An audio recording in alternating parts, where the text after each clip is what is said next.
All right, diving in today, we're tackling orthostatic hypotension. Oh, yeah, that's a good one. You know that feeling when you stand up too fast and get all woozy. Yep, lightheaded, dizzy. We're going to break it down, especially for, well, anyone listening who's maybe worried about, an aging parent, or maybe it's happening to you. And we've got a ton of research here. Oh, yeah, a whole stack. But first, a little teaser. Did you know that OH isn't always like a bad thing? Oh, interesting. Yeah, like if you have high blood pressure lying down, sometimes you can actually have beneficial hypotension after meals.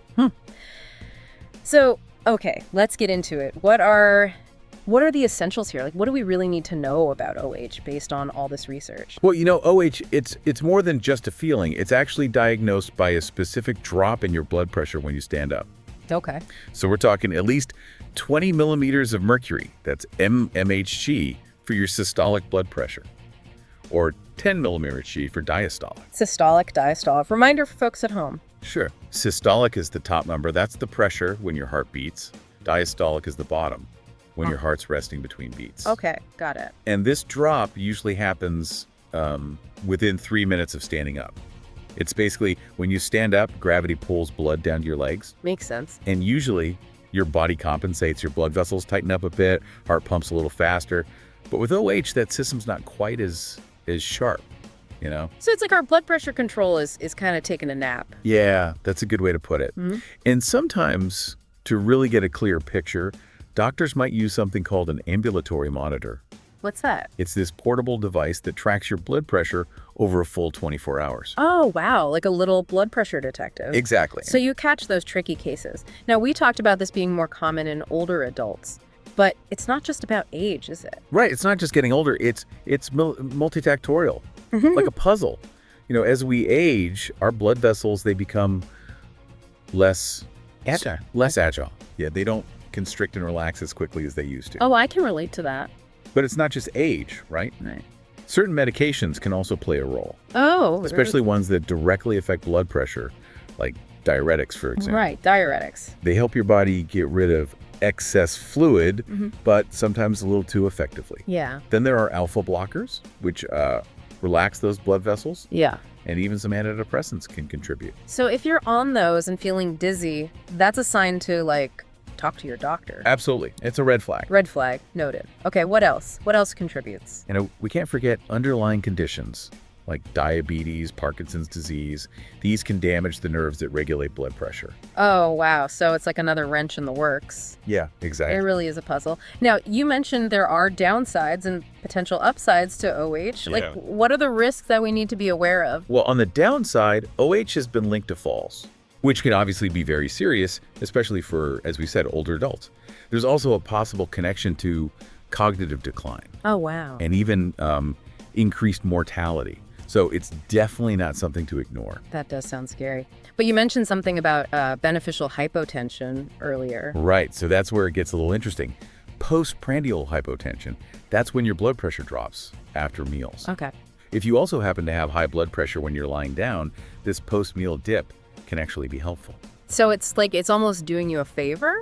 Yeah, you can think of it as like a natural way to bring those numbers down without adding more medication. Okay, so it's like a 2-for-1. Yeah. But how do you manage that? Like, how do you make sure that you get the good without the bad, the dizziness and all that? It's all about finding that balance, and that's what we'll get into next. It's kind of a tiered approach. We start with the simple things you can do to manage OH. Okay, I'm all ears. What can we do to combat that dizziness? Well, first up, hydration. Think of your blood vessels like a garden hose. Right. If they're not full, the pressure drops. That makes sense. So staying well hydrated is really key. Water, water, water. So what about, you hear sometimes about adding a little extra salt. That's actually a valid point, Yeah. especially if your doctor recommends it. Okay. A little extra salt can help your body hold on to those fluids, Right. which boosts the blood volume and pressure. Okay. But always, always, always check with your doctor before, making any big changes to your diet. Yeah. Good advice. Good advice. All right. So I'm picturing myself, giant water bottle, salt shaker. What else can we do? Compression stockings. Compression stockings. Yeah. They might not be the most fashionable, Right. but they gently squeeze your legs. which helps prevent blood from pooling there. Okay. Helps it flow back up to your heart. Think of them as like a supportive hug for your circulatory system. I like that. I'm starting to see a theme here. Like, Yeah. we're really trying to help that blood move where it needs to go. You got it. And don't underestimate simple physical maneuvers. Oh, like what? Like if you feel that dizziness coming on, try crossing your legs, tensing those leg muscles, even squatting down for a moment. Oh, okay. Those actions, they can help push that blood back up to your heart and head. Interesting. I'm writing all this down. This is good stuff. Okay, so we've got the lifestyle changes. But what if those aren't enough? Is that when we start talking medication? Yeah, exactly. If those lifestyle changes aren't quite cutting it, medication might be an option. Okay. One option is fludrocortisone. Fludrocortisone. Okay. It helps your body hold on to more fluid, kind of like, remember that garden hose analogy? Yes. It's like boosting the water in the hose. Yes. And then there's midodrine. Midodrine. That helps constrict blood vessels, kind of giving your blood pressure a little nudge. So it's almost like they're like backup for our natural blood pressure system. Precisely. But it's important to remember, these medications, they need to be carefully monitored, Right. especially for older adults, because they can have side effects. Of course. Yeah. It's all about finding that right balance. Now, what about people who are dealing with both? So they've got the orthostatic hypotension, but they're also dealing with high blood pressure when they lie down. Yeah, that's a tricky one. Yeah, that seems like a real challenge. It's like trying to hit a moving target, right? Right. But there are strategies. So elevating the head of your bed, that can help reduce blood pressure when you're lying down. Okay. And in some cases, your doctor might recommend short-acting blood pressure medications that you take only at bedtime Oh, okay. to help lower it overnight. So it's like you're tackling it from both sides. Exactly. You're trying to tackle that high blood pressure at night and then prevent that big drop when you stand up. Okay. It's about customizing the approach to each individual. So interesting. Now, are there any like new treatments on the horizon for OH? Like what's the latest and greatest that we should know about? Well, there's definitely some promising stuff in the pipeline. Oh, tell me more. One area that's really generating buzz is the use of norepinephrine reuptake inhibitors. Oh, norepinephrine reuptake inhibitors. Yeah, NRIs. NRIs. Okay. Those are usually used for depression and ADHD, right? That's right. Interesting. But they also have this interesting effect of increasing norepinephrine in the brain. Okay. And norepinephrine is a neurotransmitter that helps regulate blood pressure. Ah, so it's like they're giving our blood pressure control system a little pep talk. You got it. I like that. And some studies have actually shown that they could be pretty effective at reducing OH symptoms. Oh, wow. But it's still early days, you know? Yeah. We need more research to really understand the long-term effects and potential risks. Sure. Always proceed with caution. What else is being researched? Another exciting area is new and improved compression garments, Oh, okay. because traditional compression stockings can be a bit of a hassle. So researchers are working on more comfortable, user-friendly options. Yeah, anything to make those compression stockings a little easier to deal with. Right. Some of these new garments even have, get this, built-in sensors Whoa. that can monitor your blood pressure and adjust the compression levels as needed. It's like space age. I know, it's pretty cool. That's wild. So new medications, high-tech compression garments.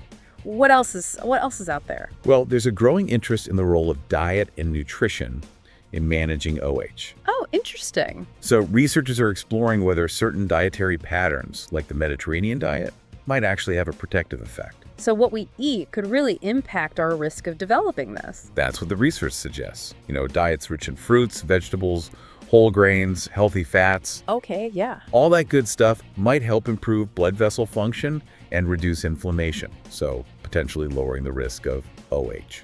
Another reason to load up on those fruits and veggies. Exactly. And of course, maintaining a healthy weight is always going to be beneficial for your overall health, including blood pressure regulation. Now, speaking of blood pressure regulation, we talked a little bit about the link between OH and cognitive decline. Yeah. It's a little concerning, the idea that OH is associated with a higher risk of dementia. Is there anything we can do to sort of mitigate that risk? That's a really important question. And research is still ongoing, but some studies suggest that managing OH effectively might actually help slow down that cognitive decline. Oh, wow. So by treating OH, we might actually be protecting our brains too. It's definitely a possibility. The idea is that by improving blood flow to the brain, we might reduce the damage that can lead to cognitive impairment. Right, because our brains need a constant supply of oxygen-rich blood Exactly. to function properly. It really highlights why taking OH seriously is so important, not just for our physical health, but for our cognitive well-being too. This has been so informative. I'm curious, before we wrap up, what are you most excited about, for the future of OH research? Like, what gets you jazzed? What really excites me is the increasing focus on personalized medicine. Okay. We're moving away from that one-size-fits-all approach to healthcare and towards a more individualized model, one that considers each person's unique needs and risks. Yeah, finally recognizing that everybody is different and everybody needs, a slightly different approach. Precisely. Sure. And with advancements in genetics and technology, we're gaining a deeper understanding of those individual differences. Right. And that allows us to develop more targeted treatments and even identify people who might be at a higher risk for conditions like OH. It's like we're moving towards a future where healthcare is truly personalized. That's the goal. And I believe that continued research and innovation, that's what's going to lead to those significant strides in preventing, diagnosing, and treating OH. I love it. In a way that improves lives and promotes healthy aging. That's a great vision. It's really about, empowering people to take control of their health and live their best lives, even if they're dealing with something like OH. Absolutely. Yeah. And that's a message I hope everyone listening takes to heart. Well said. Okay, let's take a moment to recap what we've learned about orthostatic hypotension before we wrap up. All right, so we've covered a lot about orthostatic hypotension. Causes, symptoms, management, even some pretty cool new treatments out there. We talked about that link to cognitive health. Right. But before we wrap things up, I want to go back to something we touched on earlier, that whole idea of beneficial hypotension. Can you remind us what that was all about? Yeah, so it might seem a little counterintuitive, but a dip in blood pressure, it's not always a bad thing. Right. Especially if you're, also trying to manage high blood pressure when you're lying down. Okay. So that's where postprandial hypotension comes in, that drop in blood pressure that happens after you eat a meal. Right. It's like your body's doing you a favor, helping bring those numbers down naturally.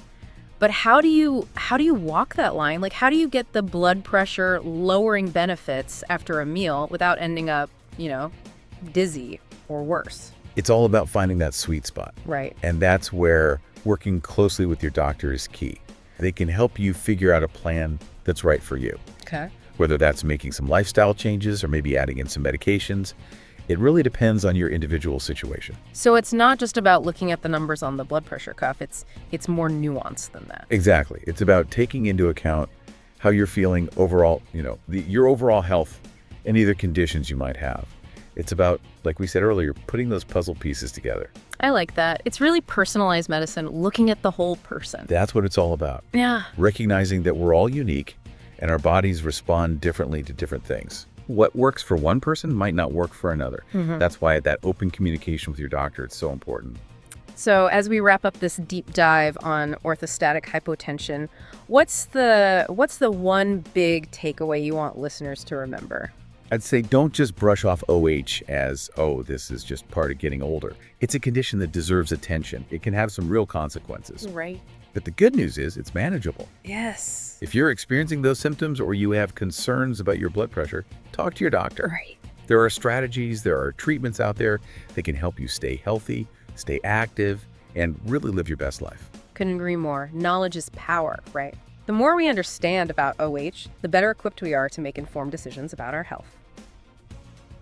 Well, that's it for our deep dive into orthostatic hypotension. We covered a lot today. The causes, the risks, how to manage it, even some of the latest research that's happening. Stay curious, stay informed, and take charge of your health.